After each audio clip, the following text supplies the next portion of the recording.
Hey there, everybody. How's it going? I hope you're having a good day in your little corner of the world. I've been having a pretty busy day in my corner of the world, hence the late night video. So I guess this is another late night video. Yesterday I talked about self-compassion and why self-compassion is important on your own healing journey, and how I myself have to remind myself to have compassion for my own life and for my own behavior sometimes, because I'm doing the best I can, and realizing that I'll always have something to work on in my life, or to an illusion that I have to see and let go of. But today I want to talk about loving yourself. Now, I'm no expert on this because I still struggle with this. I still have my own insecurities, and I still sometimes I may not be very, I wouldn't say kind to myself. I'm way kinder than I was before to myself, but sometimes I have insecurities, and sometimes I question my own lovability, so to speak. But I've come a long way in my own personal journey. It's taken a lot of tears and also humility to let go of my self-deprecating mindset or my self-deprecating belief systems, to have humility to let them go and realize that they are just illusions, and that is not the truth of who I am. But when you go through things in your life and you experience things, you become a bit hard-headed, and even though those certain belief systems are harmful for your own life and for your own self-esteem, you consciously know that, internally you still hold on to these belief systems because there's a part of you that is stubborn and that refuses to let go, because that type of pain has become comfortable. And so for me, it's taken a lot of humility to realize that I have been addicted to pain, and I was addicted to pain, and I was addicted to painful belief systems. But it took humility to realize that and see the illusion, really see the illusion of those belief systems. But I still struggle. I still have insecurities, and there are moments in my life where I feel vulnerable and raw, and there are certain triggers in my life where I'm just like, questioning my worth, questioning my lovability, if that's even a word.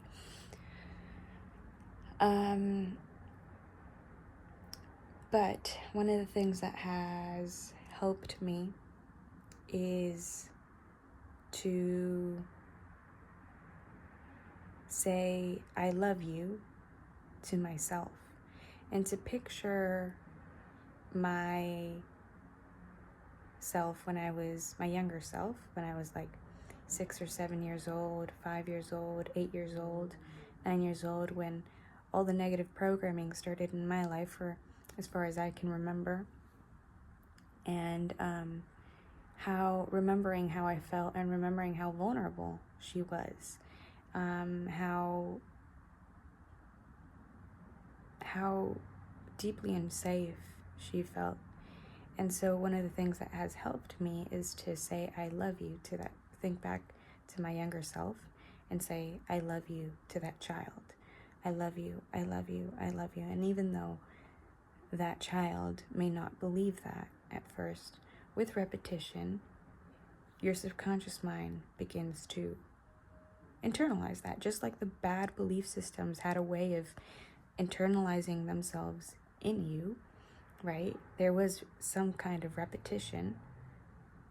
The positive can also be internalized, right? And you can rewrite the script of your mind. So for me, what really helped me was saying to myself, I love you, I love you, I love you, to my younger self. I love you, I love you. And sometimes it was hard to believe. And sometimes that younger self, I would picture her not really believing what I was saying. But with time and with repetition, she started to see that. And she started to feel that love, and understand that what other people did, or what the grown-ups did, or what the people around her did,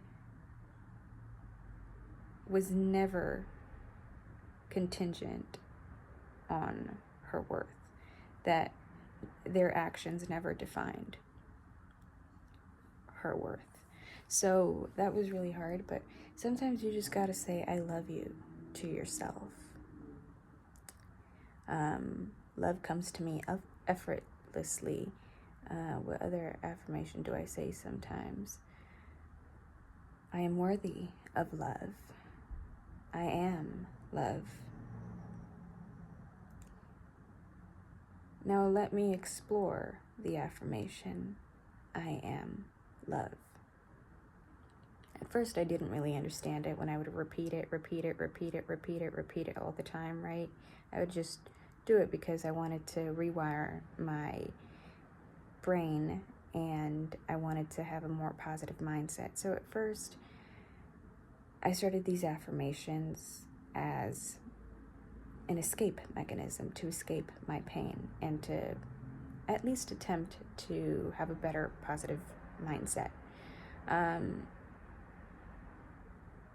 But of course, with time, I realized that it was important to really honor how I feel and accept how I feel and understand that although I feel uncomfortable in this moment, maybe sadness, grief, jealousy, anger, stress, whatever it is, anxiousness, whatever it is, honor that, accept that, and understand that it's not a state that is permanent, right? It's just energy moving through me. And I hate to use the word energy because it's laden with meaning, but for lack of a better term, like, I can't think of a better term, to be honest. It's like waves moving through you. Like, imagine an ocean and there's a wave, and I guess the ocean just allows the waves to move through it, the big vast ocean. That was a terrible example, but I think you get the message, right? It's just allowing those states to be there and allow them to move through you. Anyway, so going back to I am love, I am love, I am love, I am love. I didn't really understand that, and so I was just repeating these affirmations to escape my pain and to rewire my brain, but didn't really understand the importance of feeling things out and feeling things through, right? Feeling the current state of my being and honoring it and accepting it, knowing that it's temporary, but it's still important to see and recognize it and learn from its wisdom, because it does have wisdom and it's so subtle.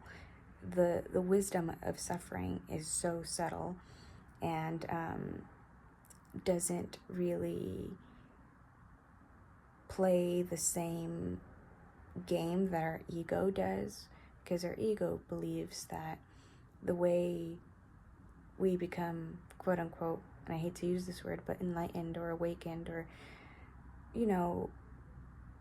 more actualized in our lives, more self-actualized. The only way that can happen is through some airy-fairy event or situation in your life that brings so much ecstasy and joy. And yes, that can be the case, but it's not always the case. You know, some people experience that awakening through the ecstasy. But, and this is just a Megan statistic, right? But I believe that most of us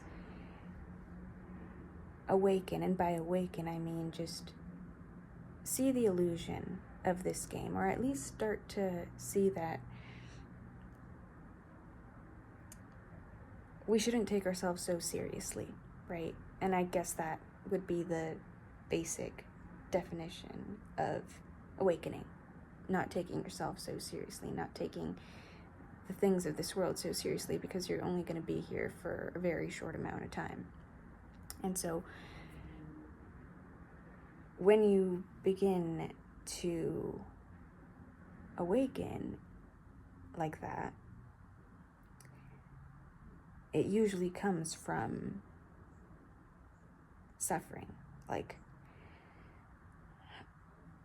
something happens in your life and you realize what really matters, right? Something that really blindsides you, and then you're like, yeah. And you cry, you grieve. And I think most of us awaken through suffering. There are people that have awakened through ecstasy, but I mean, it can happen in both ways, right? You can have, because I believe we have many, in my own experience, of course. I can't say that this is a universal experience, but in my own experience,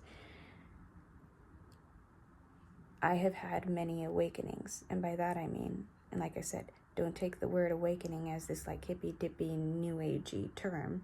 By awakening, I guess the most basic definition I can give is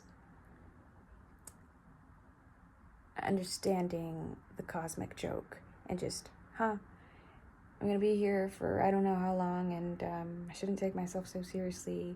Might as well laugh my way through life, because it's all so funny and joyful and awesome, but it's also so absurd and ridiculous at once. It makes me laugh, you know? I don't know.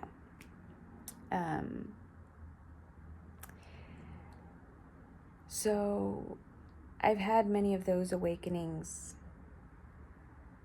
in my life, like where I just like go deeper and deeper and deeper and certain to understand the illusion, but I still have a long way to go, and I know that. But anyway, most of my awakenings have happened through suffering. Like there has been some messed up stuff that has happened in my life that was really terrible, and eventually, as I started to heal and move through that and allow and honor my wounds, I also began to see the absurdity of life and the absurdity of suffering, and I started to laugh. And I mean, that's a whole other video, I guess, that would take an hour or 2 hours to talk about, but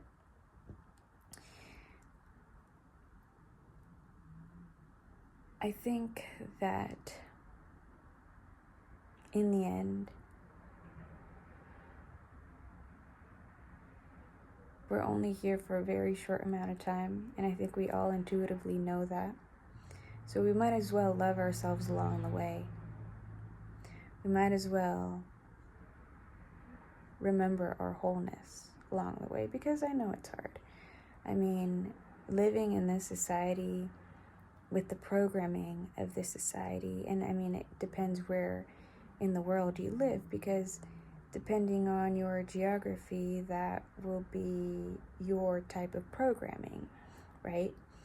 And we all have programming. No, I don't think there is one enlightened culture out there, or one enlightened belief systems. We're all just improvising day by day and doing the best we can. I do believe that most religions and belief systems around the world have had a very similar message. All the Abrahamic religions and Hinduism, Buddhism, in their own way, they talk about living in the present moment. And for example, the verse that comes up off the top of my head is in the Bible. It says, "The kingdom of heaven lies within you." And Buddhism has a variation of this verse. Hinduism has a variation or a mythology of this type of idea, of this type of school of thought. And all of the other Abrahamic religions have some type of variation of that, right? That God is within you. And it seems like they're all trying to remind us that we are God. Now, I hate to use the word God, like I've said many times, because now people are going to think like, oh, does that mean kowtow in front of somebody? No, because that's the ego God. You don't need to kowtow to anybody or prostrate yourself or do anything. You just need to be and see what you've created, what we've all created, what our consciousness has created. And then I guess the question is, oh, well, that's great. We've created some really nice things, but wow, there are some very terrible things happening. Look what's going on in the Middle East, and look what's going on in Myanmar, and look what's going on here and there and there and there and there and there and there. And I'm saying, yeah. I guess consciousness has no apparent taste. And it's not for us to judge its lack of taste. But it's also, I think, important not to fall into apathy or to not speak up for those of us that may be suffering. Let's say there's, the people in the Middle East. It's important to speak up about these issues. It's important to recognize that there are some people around the world that, because of the illusions and delusions of others, they have to bear the brunt of these people with power. They have to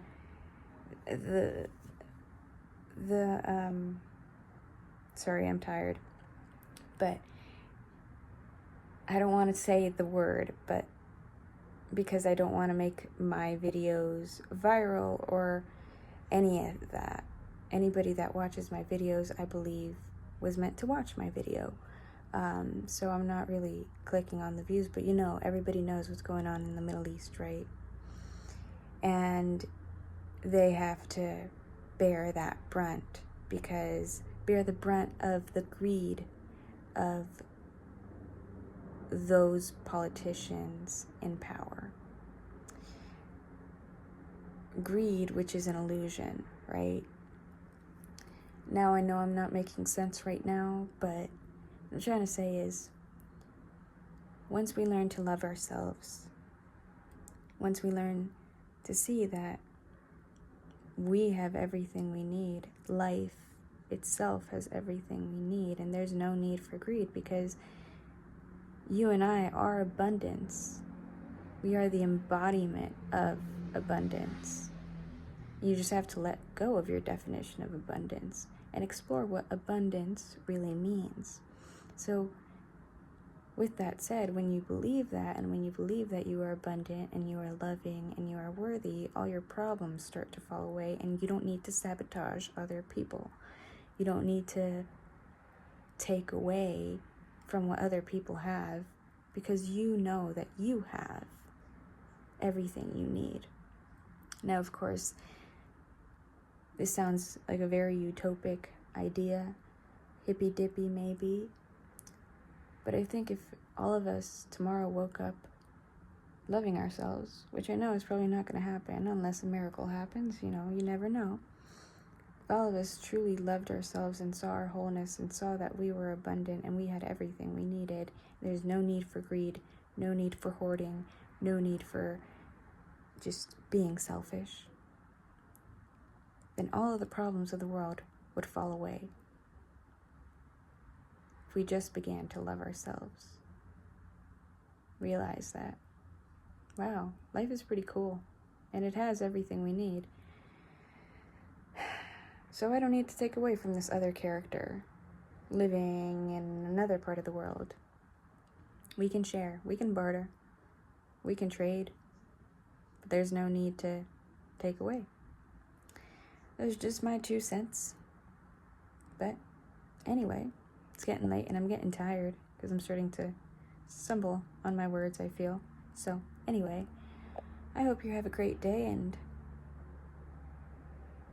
I hope tonight you can say to yourself, to your younger self, I love you. Peace and love. Bye.